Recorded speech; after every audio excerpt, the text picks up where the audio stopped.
Istanbul পৃথিবীর অন্যতম সুন্দর ও ঐতিহাসিক শহর, যে শহরের এক পাশ ইউরোপ আরেক পাশ এশিয়া।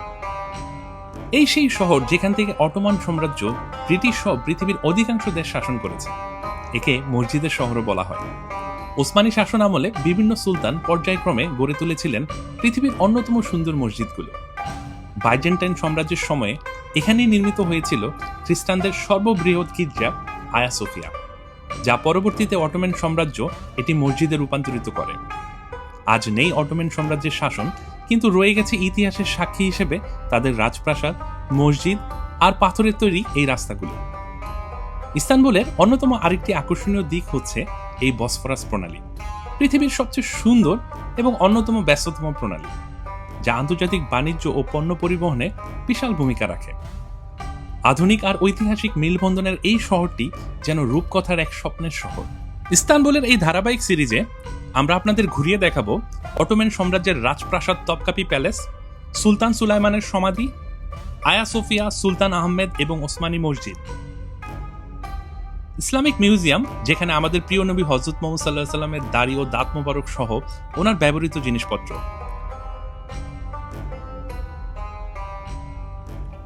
মুসা আলাইহিস সালামের লাঠি সহ অনেক নবী রাসূলের জিনিসপত্র, ব্যস্ততম বসফরাস প্রণালীর সুন্দর দৃশ্য, ডিনার ক্রুজে ডিনারের পাশাপাশি ইস্তানবুলের রাতের সৌন্দর্য। সবশেষে তুলে ধরব ইস্তানবুলের বিখ্যাত গ্র্যান্ড বাজার সহ অন্যান্য বাজারের দৃশ্য। আর সাথে অবশ্যই থাকছে ইস্তানবুলের ঐতিহ্যবাহী খাবার দাবার। আর এই ইস্তানবুলে কিভাবে আসবেন, কোথায় থাকবেন, কত খরচ হবে, সবকিছুই তুলে ধরবো আমরা এই ধারাবাহিক পর্বে। তাই ইস্তানবুল শহরের ধারাবাহিক সিরিজের প্রত্যেকটি পর্বেই আমাদের সাথেই থাকবে। আমাদের এইবারের ভ্রমণ যাত্রা আমরা শুরু করেছি লন্ডনের স্টানস্টেড এয়ারপোর্ট থেকে। স্টানস্টেড এয়ারপোর্ট ছাড়াও লন্ডনের হিথ্রো, গ্যাটউইক এবং লুটন এয়ারপোর্ট থেকেও টার্কিতে ফ্লাই করা যায়। তবে বাজেট এয়ারলাইন্সগুলো যেমন রায়নায়ার, পেগাসাস এগুলো মূলত লুটন এবং স্টানস্টেড এয়ারপোর্ট থেকেই পরিচালিত হয়। লন্ডন থেকে ইস্তানবুল যেতে আমাদের সময় লেগেছে 3 ঘন্টা 30 মিনিট, আর আমাদের দুইজনের যাওয়া আসার রিটার্ন টিকিটের খরচ পড়েছে 145 পাউন্ড। বিমানবন্দর নেমেই আমরা সিম কার্ড নিয়ে নিয়েছিলাম। এখানে তার্কসেল, ভোডাফোন, তার্কটেল সহ বেশ কয়েকটি অপারেটর ছিল, বাট আমরা তার্কসেল নিয়েছিলাম। আমাদের খরচ পড়েছে 25 গিগাবাইট, 7 দিনের জন্য 27 পাউন্ড। ইস্তানবুল ভ্রমণের সময় সঙ্গে নগদ টাকা রাখা ভালো, তাই আমরা লন্ডন থেকে পাউন্ড নিয়ে গিয়েছিলাম যাতে তুরস্ক গিয়ে এক্সচেঞ্জ করতে পারি। ভালো এক্সচেঞ্জ রেট পেতে হলে এয়ারপোর্টে এক্সচেঞ্জ না করাই বেটার। আপনারা গ্র্যান্ড বাজার যে বাজারটি আছে সুলতান আহমেদ স্কয়ার থেকে কাছেই, সেখানে এক্সচেঞ্জ করলে খুব একটা ভালো রেট পেয়ে যাবেন। সো এয়ারপোর্ট আসার পর আমরা যেহেতু বলেছি সুলতান আহমেদ স্কয়ারে থাকতে, তো সুলতান আহমেদ স্কয়ারে কিভাবে যাবেন? এখান থেকে ডাইরেক্ট ট্যাক্সি ক্যাব নিয়ে যাওয়া যায়। ট্যাক্সি ক্যাবে আপনার ভাড়া পড়বে 40 পাউন্ড থেকে 50 পাউন্ড, বাংলা টাকায় প্রায় 6 থেকে 7 হাজার টাকার মতো, হুইচ ইজ এ লট। আর আপনি যদি শর্টকাট ওয়েতে অল্প খরচে যেতে চান, সেই ক্ষেত্রে আপনি যে মেট্রো রেল আছে এই মেট্রো রেলে যেতে পারেন। আর এর জন্য আমি যেটা বলেছি, আপনাদের এইরকম একটা টার্কি কার্ড করে নিতে হবে স্টেশন থেকেই, যেটা আমি দেখিয়েছি ভিডিওতে। এখানে সাবিয়া গোরসান যেই এয়ারপোর্টে আছি, এখান থেকে এই মেট্রো রেল M4 ধরে আমরা আসবো হচ্ছে আইরেলিক সেসেমি। আইরেলিক সেসেমি থেকে আরেকটা ট্রেন আছে, ওইটা হচ্ছে মারমারা ট্রেন, ওইটা ধরে সিরজিক 2 স্টপ এখান থেকে। এখানে নামলেই ওই চেঞ্জ করতে পারবেন, মারমারা যে ট্রেন ওইখান থেকে 2টা স্টপ। সিরজিকে নামলে ওইখান থেকে ট্রামস ধরে অথবা হেঁটেই আপনার সুলতান আহমেদ স্কয়ারে যাওয়া যায়। এয়ারপোর্ট থেকে সুলতান আহমেদ স্কয়ার যেতে আপনার খরচ হবে 100 লিরা, যা পাউন্ডে কনভার্ট করলে 1 পাউন্ড 60 পেন্সের মতো, যা আপনি ইস্তানবুল কার্ডে টপ আপ করে অথবা সিঙ্গেল জার্নির টিকিট কিনে যেতে পারবেন।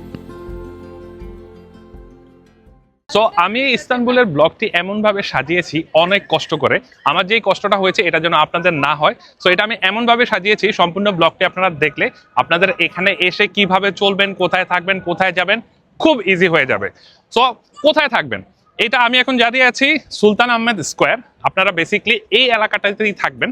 এখান থেকে যতগুলো অ্যাট্রাকশন আছে সব 10 মিনিট, 15 মিনিট, 5 মিনিট বা ওয়াকিং ডিস্টেন্স। যেমন আমার পিছনেই দেখতে পাচ্ছেন ব্লু মস, সুলতান আহমেদ মস, যার নাম পরিচিত। আরেক পাশেই হচ্ছে হাগিয়া সোফিয়া, যেটা কিনা কোনো এক সময় পৃথিবীর সবচেয়ে বড় চার্চ ছিল। আর তার পেছনেই রয়েছে অটোমান সাম্রাজ্যের সবচেয়ে বড় প্রাসাদ, সেটা হচ্ছে তপকাপি প্রাসাদ। এখান থেকে ট্রামসে গেলে 2 স্টপে হচ্ছে আপনাদের বসফরাস প্রণালী। আর এখান থেকে বাম দিকে যদি আপনারা যান 2 স্টপস, পেয়ে যাবেন গ্র্যান্ড বাজার, আর গ্র্যান্ড বাজারের পাশেই হচ্ছে সুলাইমানি মস্ক, যেখানে সুলতান সুলাইমানের কবর থেকে সমাধি থেকে শুরু করে সব পাওয়া যাবে। আর এর পিছনে আরো কিছু বাজার আছে, সবকিছু এই এই এন্টায়ার জায়গায়। সো 5 মিনিট 10 মিনিট ওয়াকিং ডিস্টেন্সেই আপনারা ঘুরতে পারবেন। সো আমাদের ব্লগটি সম্পূর্ণ দেখেন, আমরা একে একে আপনাদের সবগুলা জায়গায় তুলে ধরবো। সো টার্কিতে যোগাযোগের অন্যতম এবং প্রধান মাধ্যম হচ্ছে এই ট্রামস। সো ট্রামসে করে এক জায়গা থেকে আরেক জায়গায় খুব ইজিলি যাওয়া যায়। আর দ্বিতীয় মাধ্যম হচ্ছে taxi, but taxi is expensive. তো আপনারা যারা টার্কিতে আসবেন তারা এই ট্রামস ইউজ করবেন। তো ট্রামস ইউজ করার ক্ষেত্রে কিভাবে ইউজ করবেন, এরকম ইস্তানবুল টপ আপ কার্ড আছে, এটা একটা কিনে নেবেন। সো এটা যতবারই একবার টাচ করে আপনারা ট্রাভেল করতে পারবেন। যেমন আমি একটু দেখাই আপনাদের, এখানে এই প্রত্যেক স্টেশনে এরকম টপ আপের সিস্টেম আছে। এখানে আপনারা প্রেস করে ল্যাঙ্গুয়েজ চেঞ্জ করবেন, যেই ল্যাঙ্গুয়েজে কথা বলবেন। ইংলিশ দেওয়ার পর এখানে কিন্তু বেশ কিছু অপশন আছে, যেমন এখানে ইস্তানবুল টপ আপ। তো ইস্তানবুল টপ আপে Put closer your Istanbul card to the card reader. ওকে এই যে আমার এখানে 122 লিরা আছে, আপনারা চাইলে এখানে টপ আপ করে এটা দিয়ে ইউজ করতে পারবেন। অথবা আপনারা যদি সিঙ্গেল জার্নি করতে চান, সেই ক্ষেত্রে এই সিঙ্গেল জার্নির অপশন আছে এখানে। এই যে বাই টিকেট 3 পাস, একটা টিকিট কিনলে 165 লিরা, আর 3টা টিকিট কিনলে 170 লিরা। তো 3টা টিকিট কিনলে একটা কার্ড দেবে, 3বার টাচ করতে পারবেন, আর একটাতে একবার টাচ করে চলতে পারবেন। বাট আমি যেটা রিকমেন্ড করবো, আপনারা এরকম ইস্তানবুল কার্ড নিয়ে নেবেন, সেটা টপ আপ করে যদি 2 দিন 3 দিন বা তার বেশি দিন থাকেন, এটাই ইউজ করতে পারেন। That's the best way to travel everywhere. Let's go. So Sultan Ahmed mosque এই যে পিছনেই, এর পাশেই হচ্ছে পিছনে আমাদের এই হোটেল। এটা হচ্ছে আমাদের হোটেল। সো চলুন আপনাদের হোটেলের রুমটা ঘুরিয়ে দেখাই এবং পাশাপাশি প্রাইস কত আসছে সেটাও বলে দেবো। আমরা এখানে 3 নাইটস থাকবো, পার নাইটে কেমন পড়তেছে বলে দেবো। আসুন। তো আসুন রুমটা একটু আপনাদের দেখাই। সো ঢুকতে এখানে লেফটে হচ্ছে টয়লেট, শাওয়ার, যথেষ্ট পরিষ্কার পরিচ্ছন্ন, ক্লিন। আর একটু এই পাশে যদি আসেন, এখানে কাভার্ড আছে, জামা কাপড় রাখার লক আছে। তারপর আমরা নিয়েছিলাম সুইট রুম, রুমটা যথেষ্ট বড়ই। আর এই রুমের সবচেয়ে মেইন অ্যাট্রাকশন হচ্ছে এয়ার কন্ডিশনার আছে, টেবিল আছে, টিভি আছে, ফ্রিজ আছে। আর মেইন অ্যাট্রাকশন যেটা, সেটা হচ্ছে এইটা। এখান থেকে বসে টার্কিশের বসফরাস প্রণালীর এই ভিউ। আমাদের এই সি ভিউ সুইটস এর ভাড়া পড়েছে 143 পাউন্ডস পার নাইট, 50 পাউন্ডের মতো করে, which is reasonable compared to this area. আর আপনারা booking.com এর মাধ্যমে খুব সহজেই হোটেল বুক করতে পারবেন ইস্তানবুলে। সো আজ এই পর্যন্তই।